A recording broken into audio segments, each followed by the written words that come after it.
Hi, I'm Jim Zub. I'm a professional comic book writer, and this is my YouTube channel where I talk about the writing process, working in the comic book industry, and just kind of things about creating comics that I haven't always seen online, or things that I wish I knew when I was getting my start.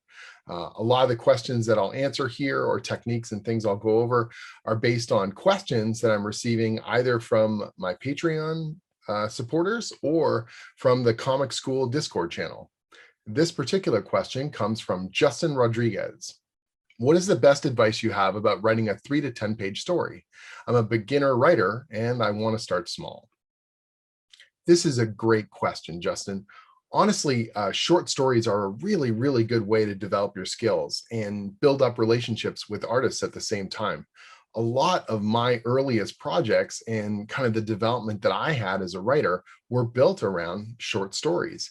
And so I really do believe in it as a format, both to test your own writing skills and to give you really controllable kind of outcomes.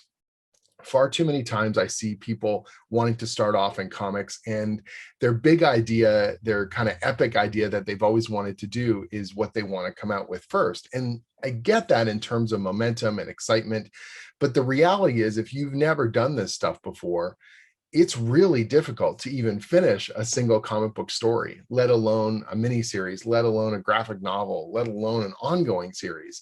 And when you come out of the gate with too much material, you're not able to refine your skills along the way. It's really easy to lose momentum.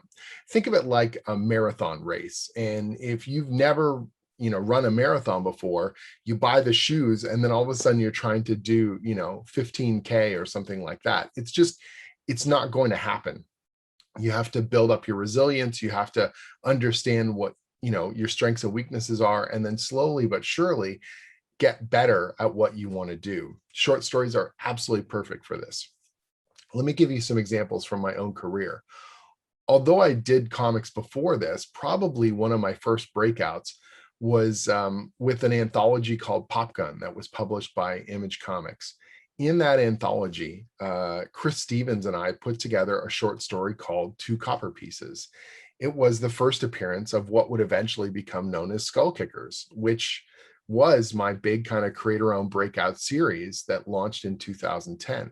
But here, a couple years earlier, Chris and I were kind of figuring out what this story was going to be and who these characters were in this 10-page story called Two Copper Pieces.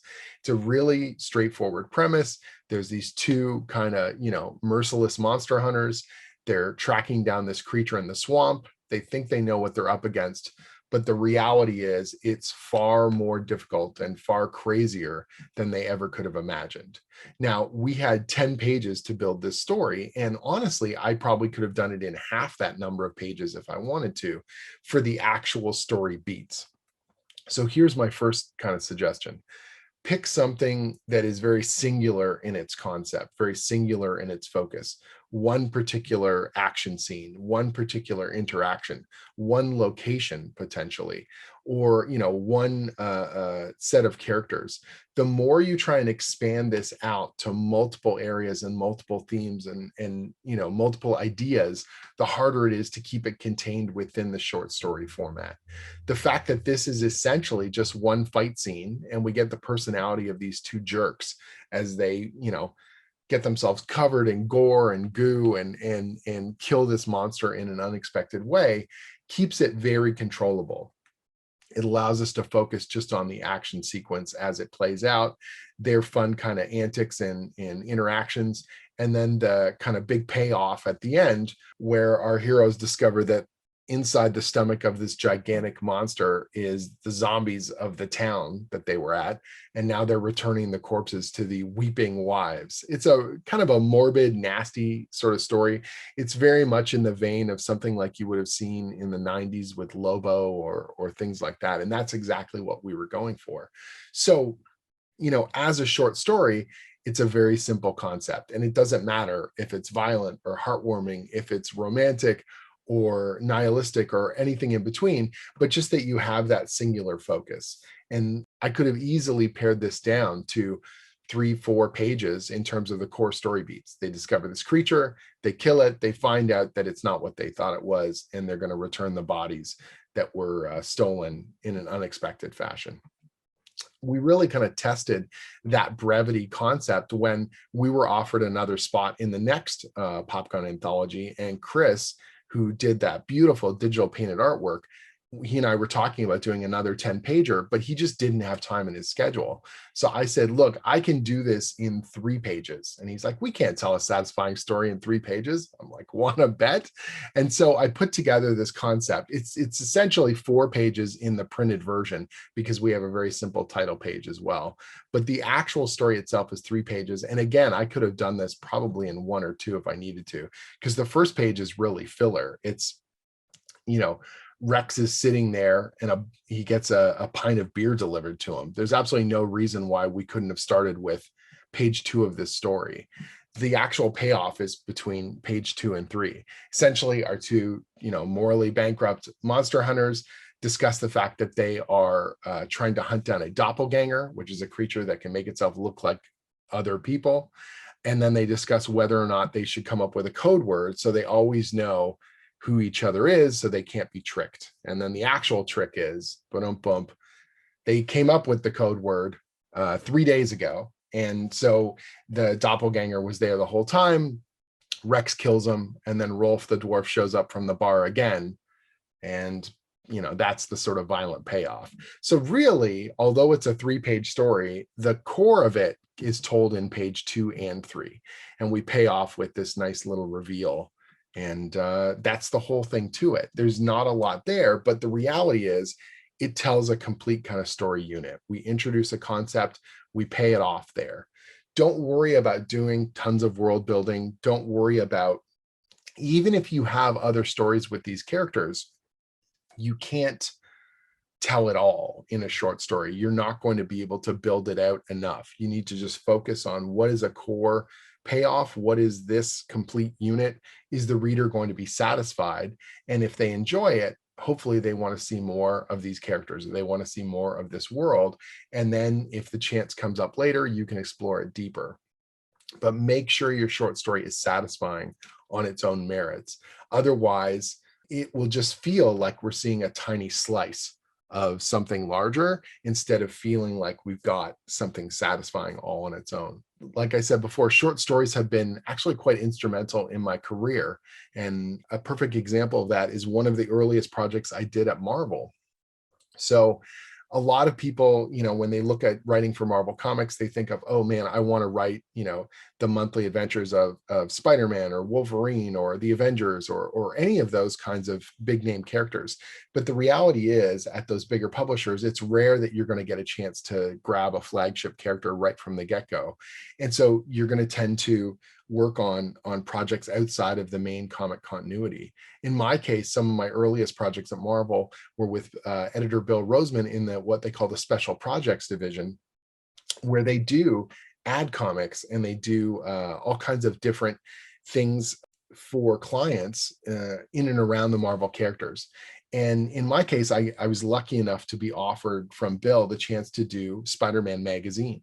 So in the UK and Europe, they have a thing called Spider-Man Magazine for kids, and it's filled with like games and puzzles and mazes and stuff like that. But each issue also has an original 10-page Spider-Man story. And so in 10 pages, I had to tell a complete Spider-Man adventure. Every issue would have a different villain or theme. You see here, we've got Venom and Electro. And then in the next couple issues, we've got the Lizard and the Rhino. And so it was really neat to be able to, first of all, write Spider-Man, which is an absolute joy. One of my absolute favorite characters I loved growing up, and getting into that character's head and having the voice and the quips and all that kind of stuff was so important to me. But also learning how to tell a story in 10 pages, a complete kind of A-plot, if you will. That terminology, A-plot, kind of ties into your classic sort of serialized storytelling, where you tend to have 2 or 3 plots running at any time. You've got your main plot, which we usually call the A plot. You've got your B plot with stuff that's bubbling up to the surface, and then sometimes even C plot, where you're setting the table for adventures yet to come 2, 3, 4 issues down the line. In this case, it's all A plot. We only have room to basically set up a villain, set up a scenario, and then pay them off.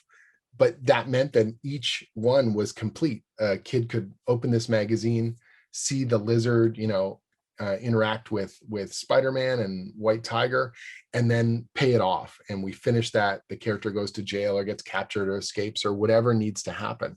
And over the course of a year and a half, I wrote 20 of these Spider-Man magazine comic stories and learned a lot about the form, was able to really get up to speed, got to interact with a bunch of different artists who drew these stories, and just prove myself, both at Marvel and also to myself, that I could come up with inventive little story ideas, finish them, and obviously get paid to do it, which was an amazing experience and helped build my rep, in a certain department at Marvel.